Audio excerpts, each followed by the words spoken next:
اللہ نے آدم کو بنایا اور حوا کو ساتھ بیوی بنایا، اولاد بعد میں دی۔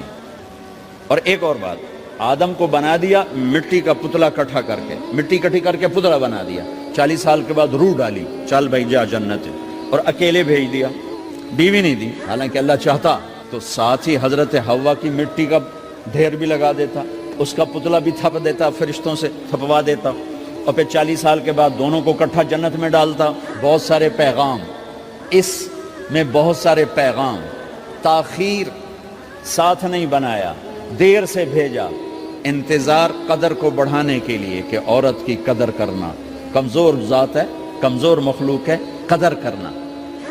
دوسرا،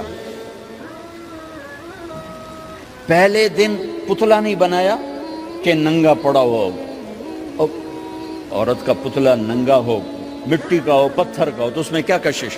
تو ان مرد کے لیے کشش کوئی نہیں، تو فرشتوں کو کیا کشش تھی؟ پہلے دن سے عورت کو پردے میں بنایا، بے پرد نہیں کیا، بے پرد نہیں کیا، اس کا پتلا نہیں بنایا، اسے ننگا نہیں چھوڑا، اس کو پہلے دن سے کورڈ۔ اور کیسے بنایا؟ فرشتوں کو کی آنکھوں پہ پردہ اور آدم کو سلا دیا۔ آدم علیہ السلام سوئے ہوئے ہیں، فرشتوں کی آنکھوں کے سامنے پردہ ڈال دیا گیا۔ جب آدم اٹھے ہیں، اور ایک اور بات، جنت میں رہ کر بھی آدم علیہ السلام کا دل نہیں لگتا تھا، اداس اداس رہتے تھے۔ اماں آئی تو بابے دا دل لگا، تو اداس رہتے تھے جنت میں۔ جب آنکھ کھلی تو اپنے لیفٹ سائیڈ پہ ایک خاتون، سر سے لے کر پاؤں تک لباس میں۔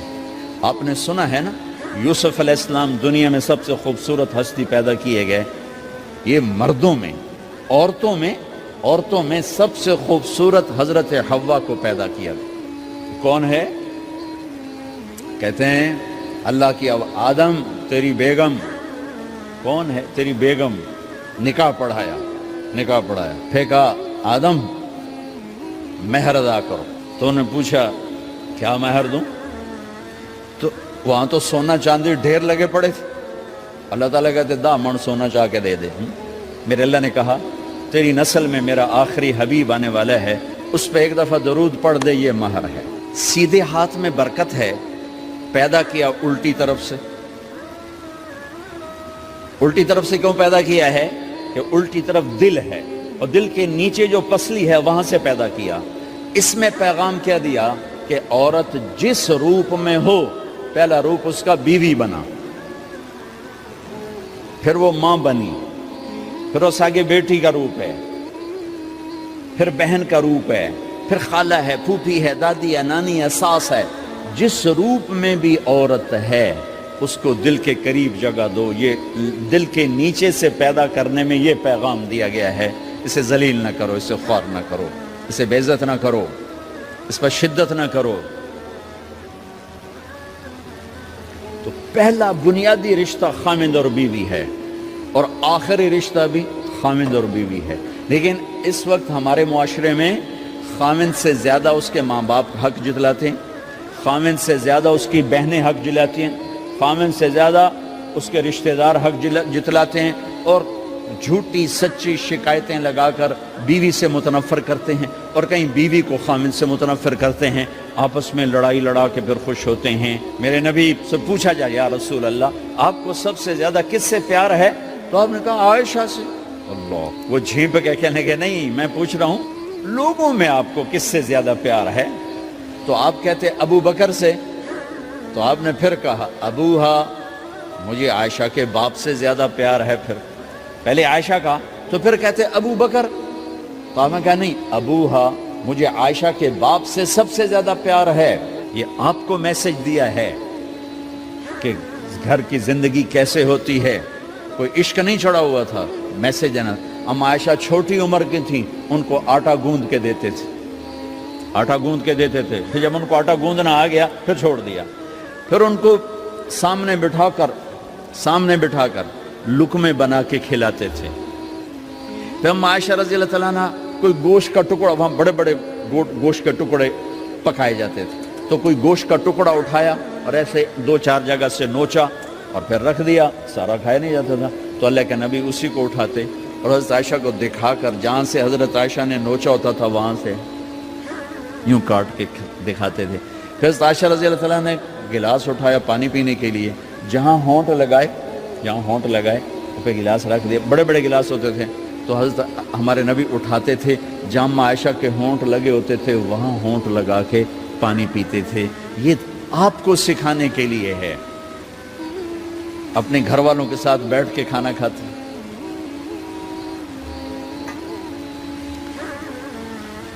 یہ میرے نبی کی معاشرت ہے, یہ میرے نبی کی زندگی. گھر میں جھاڑو دیتے, اپنے کپڑے خود دھوتے, کوئی چیزیں بکھری پڑی ہوتی تو بیوی کو نہیں ڈانٹتے, خود اٹھ کے سیٹ کر کے رکھ دیتے. گھر والوں کے ساتھ مل کر برتن دھوتے, صفائی کرتے, گھر والوں کے ساتھ مل کر.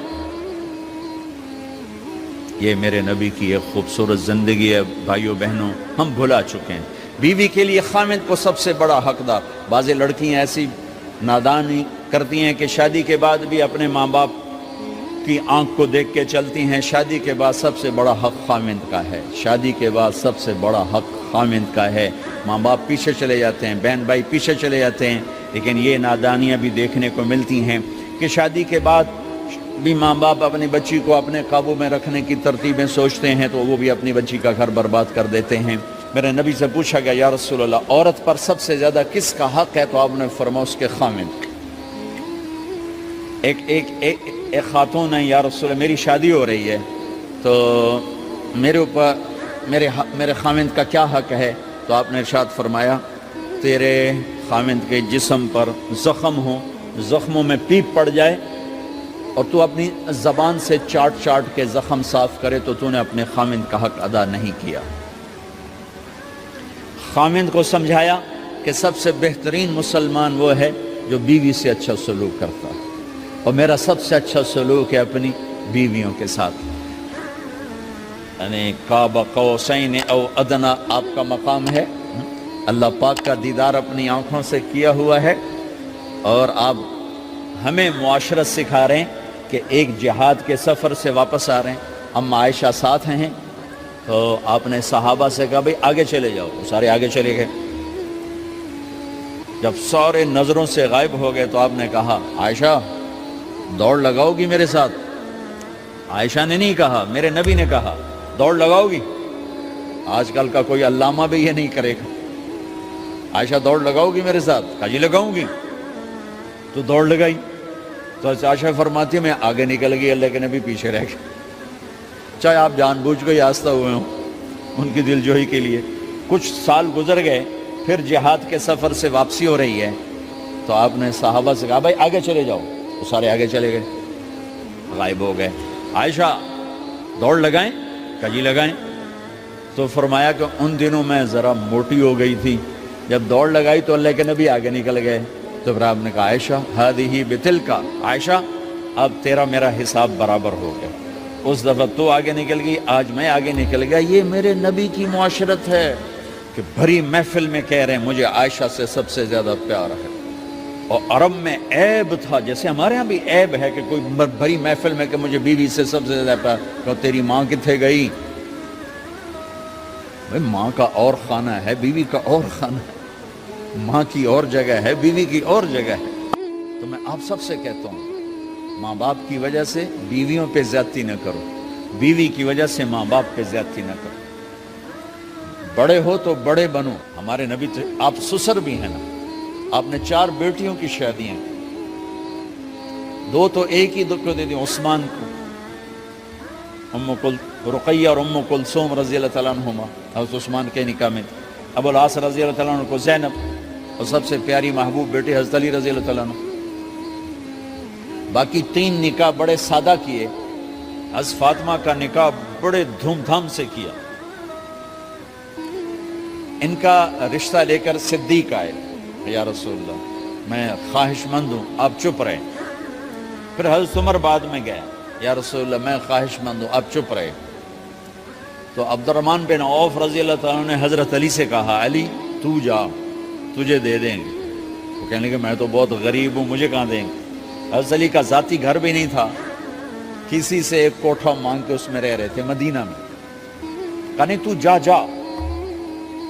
تو یہ مسجد میں پہنچے, اللہ کے نبی کو دیکھا تو ایسا روب طاری ہوا کہ بولے ہی کچھ نہیں. اللہ کے نبی کو تو پتہ ہے کہ کیا ہے اور کس لیے ہے. تو آپ نے کہا علی کیسے آئے؟ چپ.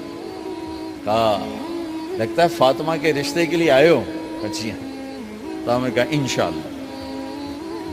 اتنا کہا انشاءاللہ اور چپ ہو گئے. تو حضرت علی چپ کر کے اٹھ کے باہر آ گئے. صحابہ باہر کھڑے ہوئے تھے. تو کہنے لگے یار دیکھا نا, میں تمہیں پہلے ہی کہتا تھا مجھے نہ بھیجو, انکار ہو گیا, بولے ہی کچھ نہیں. تو حضرت عبد الرحمن بن عوف کہنے لگے جنہوں نے بھیجا تھا وہ کچھ تو کہا ہوگا, کہ بس انشاءاللہ کہا. کہا تو اللہ کے بندے ہاں ہو گئی, نبی کی انشاءاللہ ہاں ہوتی ہے, یہ ہاں کیوں نہیں کی؟ سبحان اللہ, اللہ اکبر, یہ ہاں کیوں نہیں کی؟ گھر گئے, فاطمہ علی کا رشتہ آیا ہے کر دوں, اس لیے ہاں نہیں کی. ہم تو بیٹیوں سے پوچھتے ہی نہیں, ایپ سمجھتے ہیں بیٹیوں سے پوچھنا. یہ میں گاں نو بن چھڑیا قلعے نال, ایویں اسی دیاں نو بن چھڑنے قلعے نال. مجھے ایک اپنی مطلب برادری لیول کے ایک خاتون کا فون آیا کہ مولانا پڑھایا مجھے لاہور میں اچھے کالجوں میں, اور میری منگنی کرتے وقت مجھ سے پوچھا ہی نہیں, اور ایک شرابی سے منگنی کر کے مجھے اطلاع دی سی تیری منگنی کر چھڑی ہے, فلانی تاریخ نو تیرا نکاح بھی ہونا ہے. مجھے آج تک گلہ ہے, پوچھ لیتے. اگر نہیں پوچھا تھا چلو میں نہ ساڑھے پنجاب کوئی نہیں پوچھ دے, گاں مجھ دی طرح ٹور چھڑ دیں, تو چلو اتنا تو ویکھ لیندے بھی کم از کم شراب تو نہ پیندا ہویا. ایک شرابی نال میرا نکاح کر چھڑ, ساری زندگی اڈیاں رگڑ رگڑ میری گزر گئی. علی جیسا رشتہ آیا ہو تو اوپر سے حکم بھی آ چکا ہو کہ علی کو ہی دینا ہے, تو پھر آپ فاطمہ سے پوچھیں فاطمہ تیرا رشتہ آیا ہے علی کا کر دوں؟ حضرت فاطمہ نے ہاں کی تو پھر مسجد تشریف لائے. یہ آپ کو معاشرت سکھائی جا رہی ہے, انسان زندگی کیسے گزارنی ہے, مرد عورت ہے زندگی کیسے گزارنی ہے. پہلا رشتہ جو قائم ہوا دنیا میں وہ ہے خامد اور بیوی. حضرت آدم اور حوا کا نکاح ہوا. اللہ تعالیٰ نے عورت کو کمزور بنایا تو پہلے دن سے اس کو عزت اور احترام دیا تاکہ ساری زندگی اس کمزوری سے ناجائز فائدہ نہ اٹھایا جائے بلکہ اس کو عزت دی جائے. کہ آدم علیہ السلام کے لیے مٹی کٹھی کی, پانی ڈالا, گوندھا اور ایک اسٹیچو بنایا اور ڈال دیا. جب وہ خشک ہوا اس میں روح ڈالی, اور پھر وہ ننگے بدن تھے, پھر ان کو جنت کے کپڑے پہنائے اور جنت میں ڈال دیا. اس کائنات کا حسن بھی عورت سے ہے اور جنت کا حسن بھی عورت سے ہے. حضرت آدم علیہ السلام جنت میں, لیکن بابے جی دا دل ہی نہیں لگتا, کلے کلے ہی ٹورے پھر دیں. اب اللہ نے عورت کو بنانے کا ارادہ کیا تو اللہ ایک ڈھیر مٹی کا اکٹھا کر کے عورت کے لیے بھی بنا دیتا اور اس کا اسٹیچو بنا دیتا اور اس کو خشک ہونے دیتا, پھر اس میں روح ڈالتا, پھر اس کو کپڑے پہناتا. آپ حیران ہوں گے سبحان اللہ, اللہ نے ایسا نہیں کیا. آدم علیہ السلام سوئے, آنکھ کھلی تو دیکھا ایک خوبصورت حسین عورت. یہ بات اکثر لوگوں کو معلوم ہوگی کہ یوسف علیہ السلام دنیا کے حسین ترین انسان تھے, اور یہ بات شاید کسی کو معلوم نہیں ہوگی کہ دنیا کی سب سے حسین خوبصورت عورت حضرت حوا ہے. حوا جن پر بڑھاپا آیا ہی نہیں, 1000 سال کے قریب زندگی گزاری, بڑھاپا نہیں آیا. حضرت آدم اور حوا قریب قریب عمر تھی. حضرت آدم کی عمر تو کتابوں میں مل جاتی ہے 1000 برس, لیکن حضرت حوا کی عمر کتنی تھی یہ کہیں پڑھنے کو ملا نہیں. اس لیے میں اندازہ کرتا ہوں کہ قریب قریب ہوگی. بڑھاپا نہیں آیا, بیماری نہیں آئی. اور حضرت حوا کو مینسز بھی نہیں آتے تھے. یہ عجیب بات آپ کو بتاؤں, اللہ نے اتنا جنت کا ان کے اندر نمونہ رکھا. تو جب حضرت آدم کی آنکھ کھلی تو دیکھا ایک حسن کا پیکر، انہوں تو جنت ہی بھول گئی. کہنے لگے یا اللہ ہن دل ٹھریا جا کے. یا اللہ کون ہے؟ کہ تیری بیگم. کہ واہ جی واہ، موجاں ہی موجاں. تو اللہ تعالیٰ نے نکاح پڑھایا. سبحان اللہ. اپنے نبی کی شان دوبارہ سنو. تو اللہ نے کہا آدم اپنی بیگم کا مہر ادا کرو. تو وہ پوچھنے لگے کیا مہر ہے؟ دیکھو ایک بات سنو، مہر کسی کی بیٹی کی قیمت نہیں ہوتی. $1 ہو یا $1 ٹریلین ہو، بیٹی کی کوئی قیمت نہیں ہوتی. یہ ایک نشان ہے کہ اس بچی پر اب یہ جو خامند ہے وہ موت تک خرچہ اس کے ذمہ ہے، بیوی کے ذمہ خرچہ نہیں ہے. خامند کما کے لائے گا اور اپنی بیگم کو کھلائے گا، اور بیوی گھر کی ذمہ داری نبھائے گی. تو خیر وہ الگ بات چلی جائے گی. اللہ تعالیٰ نے کہا کہ مہر ادا کرو. کہا جی کیا مہر ہے؟ تو میرے اللہ نے کہا تیری نسل میں میرا آخری نبی آئے گا، اس پہ ایک دفعہ درود پڑھ دے، یہ مہر ہے. اچھا، شروع دن سے ہے کہ میں نے قبول کیا. قبول کیا کا مطلب ہے کہ میں اس لڑکی کو قبول کر رہا ہوں، اس کی کمیوں کے ساتھ بھی خوبیوں کے ساتھ بھی. اور جب لڑکی کہتی ہے سائن کرنا قبول کیا ہے، یا زبان سے کہے قبول کیا ہے، تو یہ اس بات کی گارنٹی ہے کہ میں نے اپنے اس لڑکے کو خامد ہونے کے طور پہ قبول کیا، اس کی کمیوں کے ساتھ بھی، اس کی خوبیوں کے ساتھ بھی.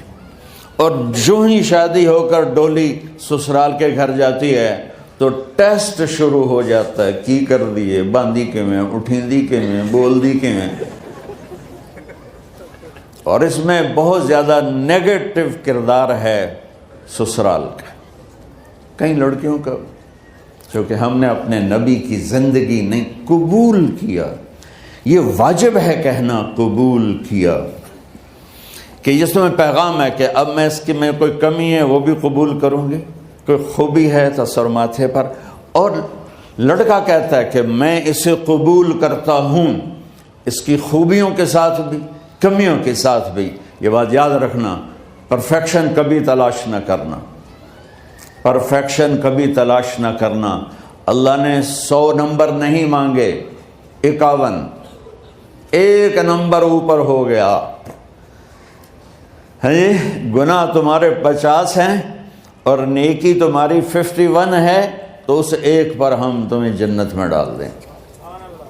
اب کوئی خامند اپنی بیوی میں پرفیکشن دیکھنا چاہے، بیوی اپنے خامند میں پرفیکشن دیکھنا چاہے، ساس سسر اپنی بہو میں، ساس سسر اپنے داماد میں، بھائی اپنے بھائی میں، ماں باپ اپنی اولاد میں، اولاد اپنے ماں باپ میں، جہاں یہ نظر ہوگی تو وہاں لڑائی ہوگی. کمیوں کے ساتھ قبول کرو. قبول کا لفظ اتنا واجب ہے، تو ڈر تو پھر بہ گئی تھی نا.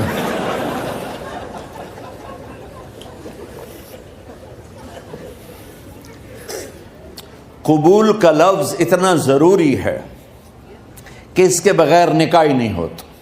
میں یہ کئی جگہ لطیفہ سنا چکا ہوں، اور واقعی قصہ بھی ہے، ایسے لطیفہ نہیں ہے.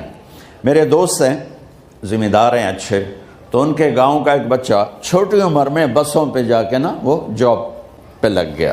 تو اس کا کام ہوتا ہے بس کو صاف کرنا، ڈرائیور کو چائے پلانا، اور جہاں کہیں رش ہو تو اس کو ڈائریکشن دینا، استاد جی کٹ لو، استاد جی آن دیو، استاد جی جان دیو. تو یہ اس کا محاورہ بن جاتا ہے. اب اس کا نکاح ہوا تو مولانا صاحب نے کہا بھائی عبد الرحمن، میں فرضی نام لے رہا ہوں، نام مجھے اس کا یاد نہیں، عبد الرحمن زینب بنت اسلم نو تیرے نکاح دیتا 500 مہر تو قبول کیتا؟ تھوڑی دیر سوچ کے کہندا جی آن دیو. اس نے ساری زندگی آن دیو ہی سیکھا تھا. تو اس کے بھائی نے اس کو نہیں ماری تو کہنے لگا جی جان دیو. مولانا صاحب نے کہا آن دیو جان دیو نال کم نہیں بننا. تو آگا میں قبول کیتا.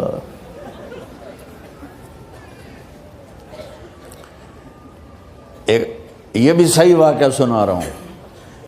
ایک نوجوان نے بیوی کو 3 طلاق دے دی کٹھی. اب ہو گیا پریشان, مولانا صاحب کے پاس گیا, کوئی میرے جیسا ہوگا. مولانا صاحب 3 طلاق دے بیٹھا, کوئی مسئلہ کا حرام. کہا جی کوئی رستہ حرام, کوئی گنجائش حرام. اس نے جیب سے موٹا سا لفافہ نکالا اور مولانا کے جا نماز کے نیچے ڈال دیا. کہ مولانا صاحب کوئی گنجائش, کہ ہن تو سوچنا ہی پوے. کی آکھیا یہ تو اپنی بیگم نو؟ اس آکھیا جی میں آکھیا ہی 3 طلاق. اس آکھیا مبارک ہوئے طلاق نہیں ہوئی. میں آکھیا جی او کیویں؟ آکھے او جڑا یہ طلاق ہے عربی دا لفظ, اس سے چاکھنا پمدا ہے طلاق.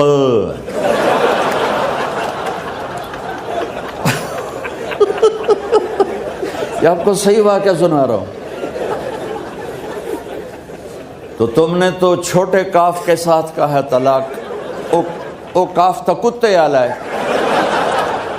موجاں کر ایک لفافہ ہو راوے تو چاہے ساری زندگی دا حلال کر دے. لفظ قبول اتنا ضروری ہے. تو میرے نبی نے 11 شادیاں کی. اللہ کی قسم شوق کی نہیں تھی. ما تزوجت وما زوجت الا بوحی من السماء نزل به جبریل. کہ لوگوں سن لو میری بات غور سے, مجھے عورت کی کوئی رغبت نہیں ہے. میں نے جہاں شادی کی, جہاں بیٹی کی شادی کی, پہلے اللہ نے آسمان سے جبریل بھیج کے حکم دیا, پھر میں نے قدم اٹھایا. تو پہلا رشتہ خاوند اور بیوی ہے جو اس کائنات میں جڑتا ہے. یہ دنیا کا سارے رشتوں میں نمبر 1 رشتہ ہے, سب سے خوبصورت رشتہ ہے, سب سے اہم رشتہ ہے, سب سے بڑا رشتہ ہے. والدین کے لیے چند آیات ہیں, اولاد کے لیے چند آیات ہیں, بہن بھائیوں کے لیے چند آیات ہیں, خاوند اور بیوی کے لیے سینکڑوں آیات ہیں, سینکڑوں. تو اگر آپ اپنے گھروں میں کامیابی دیکھنا چاہتے ہو, اپنے گھر کو ہاؤس کی بجائے ہوم دیکھنا چاہتے ہو, خوشی کا اگر آپ اسے گہوارہ بنانا چاہتے ہو, اللہ کی قسم ڈگریوں سے نہیں ہوگا, محبت سے ہوگا. میرے نبی سے پوچھا گیا یا رسول اللہ اسلام کا سب سے مضبوط عمل, نہیں میرے نبی نے سوال کیا, بولو بھائی اسلام کا سب سے مضبوط عمل کیا ہے؟ صحابہ نے کہا نماز. نہیں سبحان اللہ, ابھی میں نماز کی کتنی اہمیت بتا چکا.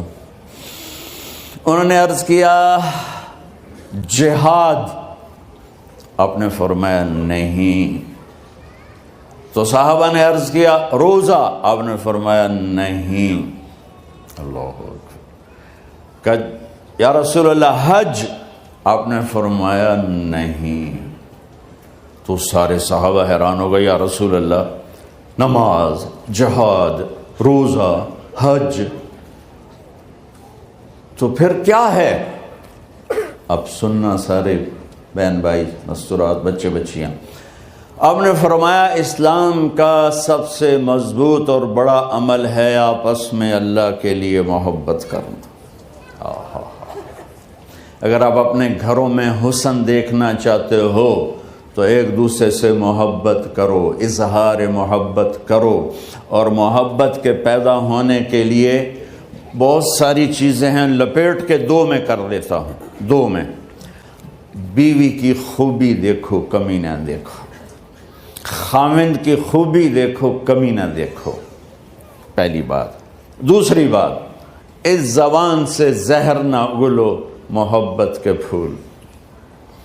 اس زبان سے کڑوے جملے نہ ہوں, طنز نہ ہو, ٹونٹنگ نہ ہو, بیزن نہ کرو, انسلٹ نہ کرو, تو آپ کے دل جڑ جائیں گے. یاد رکھو شکلوں سے زندگی آباد نہیں ہوتی, زندگی اخلاق سے آباد ہوتی. تو اپنے گھر سے ٹونٹنگ نکال دو. نہ کہا کا مطلب ہے بارش کا زمین میں جذب ہو کر یکجان ہو جانا. دو زندگیوں کا محبت میں جذب ہو کر یکجان ہو جانے کو نکاح کہتے ہیں. نکاح آنکھوں میں نیند کا اتر کے سلا دینا. نکاح خامد اور بیوی کا ایسی محبت دینا کہ چین کی نیند آ جائے. نکاح اعتماد کرنا، بھروسہ کرنا. خامد بیوی پہ بھروسہ کرے، بیوی خامد پہ بھروسہ کرے. اے نوے لوک کے فون چیک ہو رہے ہوئے کال کتنے کی تھی، کال کتنے کی تھی. عزت دو، اعتماد کرو. چوتھا مطلب درخت کا چھاؤں بنا دینا. نہ کہا میاں اور بیوی، خامد اور بیوی کا محبت کی ایسی چھاؤں بنانا کہ اس کے نیچے اولاد کا پودا خوبصورتی سے پیدا ہو سکے. نہ کہا صرف لفظ نکاح کے مطلب بتا رہا ہوں. نہ کہا مریض کو، کدھر ڈاکٹر بیٹھے ہیں میرے سامنے بیٹھے ہیں، مریض کو دوا ایسی دینا کہ وہ شفا یاب ہو جائے. آپس کے ایسے تعلق بنانا کہ زندگی کو شفا مل جائے. میرے بھائی بہنوں، میں آپ کو اپنے نبی کی زندگی بتا رہا ہوں. میرے نبی نے 11 شادیاں کی. اللہ ذوالجلال کی قسم، صرف ہمیں زندگی سکھانے کے لیے کہ گھر کی زندگی کیسے ہوتی ہے اور اولاد کو کیسے پالا جاتا ہے. اب لوگ کیا مجبوریاں ہیں کہ عورت بھی جاب کرتی ہے، مرد بھی جاب کرتا ہے. عورت کی سب سے بڑی جاب اپنی نسل کو پالنا ہوتا ہے. جب یہاں ٹائم نہیں ملتا بچے کو، نہ ماں سے ملتا ہے نہ باپ سے ملتا ہے، تو پھر وہ جنگل کا پودا بن جاتا. یہ تو وینکوور ہے. فیصل آباد کی بات سناتا ہوں. میرے بچے جس اسکول میں پڑھتے تھے ان کے پرنسپل سے میری دوستی تھی. میں ملنے گیا ایک دن، تو کہنے لگے جی عجب واقعہ ہوا ہے کہ یہاں 2 بچے پڑھتے ہیں، ان کی ماں بھی ڈاکٹر ہے اور باپ بھی ڈاکٹر ہے. تو وہ دونوں آئے ہیں میرے پاس کہ ہمارے بچوں نے 3 دن ہو گئے ہیں گھر میں کھانا نہیں کھایا، تو ہم پریشان ہیں، ہمیں بتاتے نہیں. کائنڈلی آپ پوچھ کے بتائیں کہ وہ کھانا کیوں نہیں کھا رہے. ایک باری کر کے بھی دکھا دو.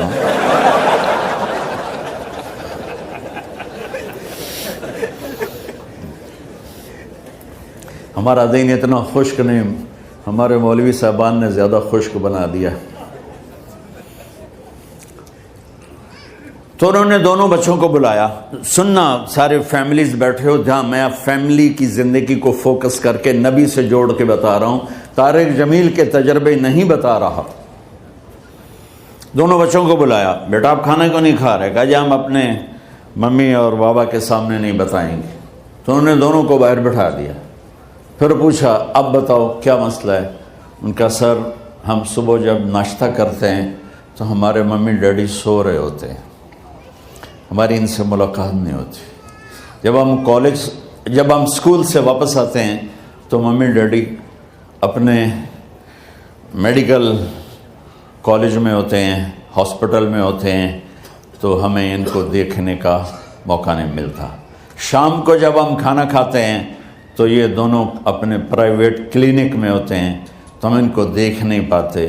پورا ہفتہ گزر جاتا ہے، ہمیں ماں باپ کی شکل نظر نہیں آتی. تو ہم نے اسٹرائک کی ہے کہ ایسے ماں باپ کی روٹی کیا کھانی جو اپنی شکل بھی نہ دکھا سکیں. تو اس لیے ہم نے کہا ہم نے بائیکاٹ کیا ہے، گھر میں نہیں کھانا ہے. تو ایسی لائف مت بناؤ. یہاں ایک بہت بڑا چکر شیطان دیتا ہے، بڑی گاڑی لے لو، $100 کی قسط تو ہے، اور بڑا گھر لے لو، $200 یا $100 کی قسط تو ہے. پھر میاں بھی کام کرے، بیوی بھی کام کرے، جو کہ بڑا گھر باقی رہے، تو خوشیاں تو مٹ گئیں. جو ڈبل جاب کرے گا، پھر ڈبل جاب کرتے ہیں.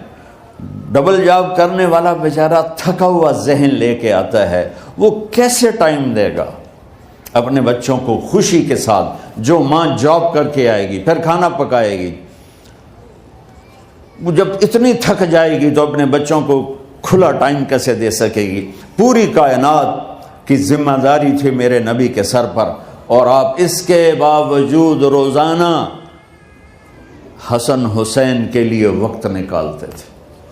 اور انہوں کو آ کر کوئی لیکچر نہیں. دیکھو ماں باپ سے ایک بات کرتا ہوں، لیکچر تھوڑا دو، محبت زیادہ کرو. یہ نہ کرو، یہ کیوں کیا، یہ کرو، یہ کرو، یہ چھوڑ کر صرف سینے سے لگاؤ، صرف محبت دو، کمیوں سمیت بچوں کو قبول کرو، ان کی زندگی تبدیل ہو جائے گی۔ اتنے بڑے نبی، اتنی بڑی ذمہ داری اور اتنا درد سینے میں کہ آپ کے سینے سے ایسے ابلنے کی آواز آتی تھی جیسے ہانڈی ابلتی ہے، اس کے باوجود آپ روزانہ کہتے این اللقا، میرے شرارتی بچے کدھر ہیں؟ تو وہ بھاگے بھاگے آتے، دیکھو میں فزیکل کر کے بتاؤں گا تاکہ آپ کو پتہ چلے زندگی کیسے گزاری، کہ میرے شرارتی بچے کدھر ہیں؟ 7 بر اعظم کی ذمہ داری ہے، وہ تھوڑی چھوٹیاں چھوٹیاں جابن تو تسی کہتے ہو بزی بڑے ہیں، بزی بڑے ہیں۔ میرے نبی پہ 7 بر اعظم کے انسانوں کی ذمہ داری ہے اور آخری آنے والے انسان تک کی ذمہ داری ہے، اس سے بڑی جاب کس کی ہوگی کائنات میں؟ اور پھر آپ روزانہ آتے ہیں این اللقا، میرے شرارتی بچے کدھر ہیں؟ تو حسن حسین بھاگے بھاگے آتے، آپ ان کے لیے یوں ہو جاتے تھے، آؤ بھائی میری کمر پہ چڑھ جاؤ۔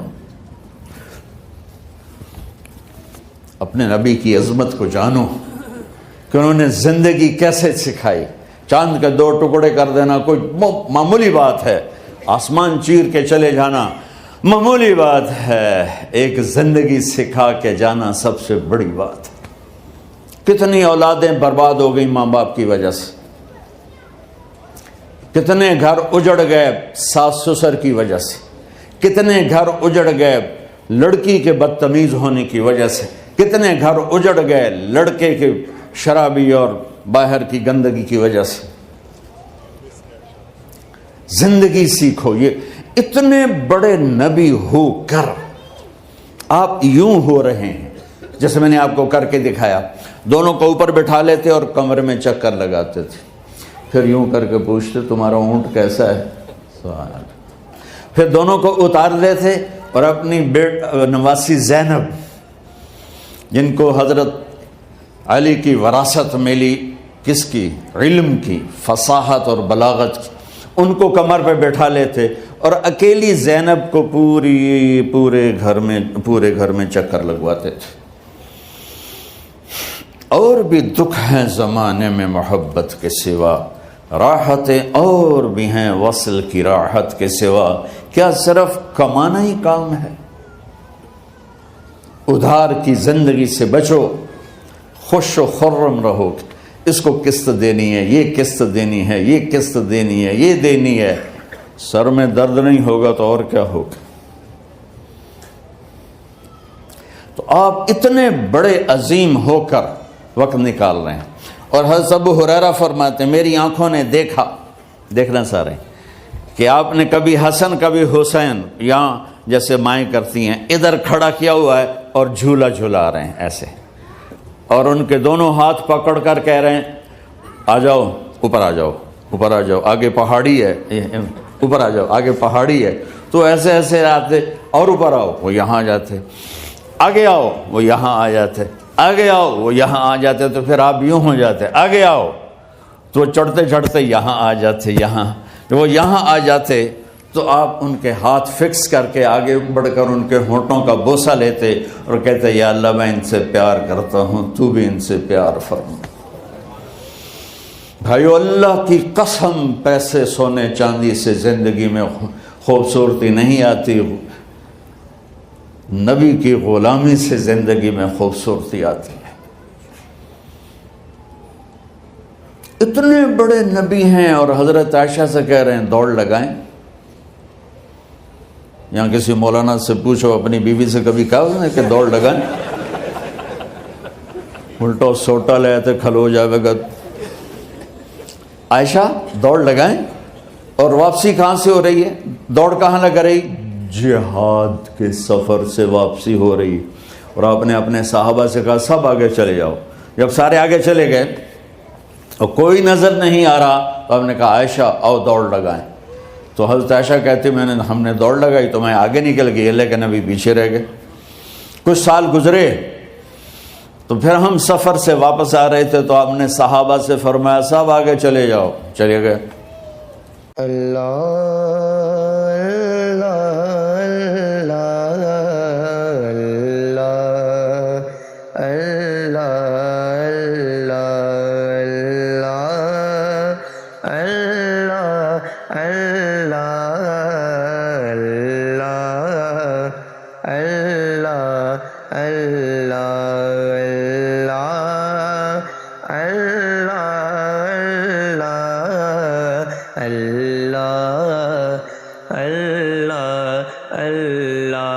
حاضر ہے تیرے دربار میں ہم، اللہ کرم اللہ کرم، دیتی ہے صدائے چشم نم، اللہ کرم اللہ کرم، اللہ اللہ اللہ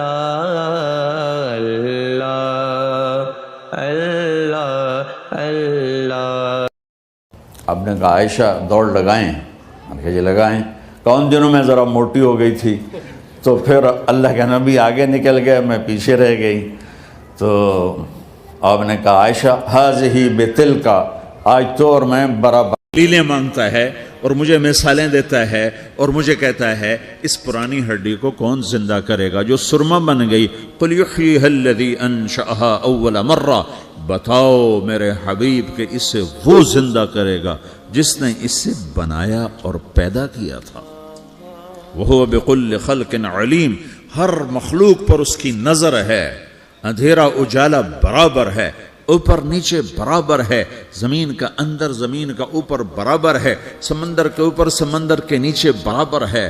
800 میٹر کے بعد سورج کی روشنی سمندر کے اندر سفر نہیں کر سکتی، 800 میٹر کے بعد نیچے اندھیرا ہے، کالی رات ہے، اوپر 12 بجے کا سورج ہے اور آسمان صاف ہے اور چمکتی دھوپ ہے، اور سمندر میں 800 میٹر کے بعد اندھیرا ہے اور اس میں کھرب ہا کھرب ملین ٹریلین اللہ مچھلیوں کو پیدا بھی کرتا ہے، زندگی بھی دیتا ہے، رزق بھی دیتا ہے، موت بھی دیتا ہے، غذا بھی پہنچاتا ہے۔ کسی ایک سے ایک لمحے کے لیے میرا رب غافل نہیں ہے۔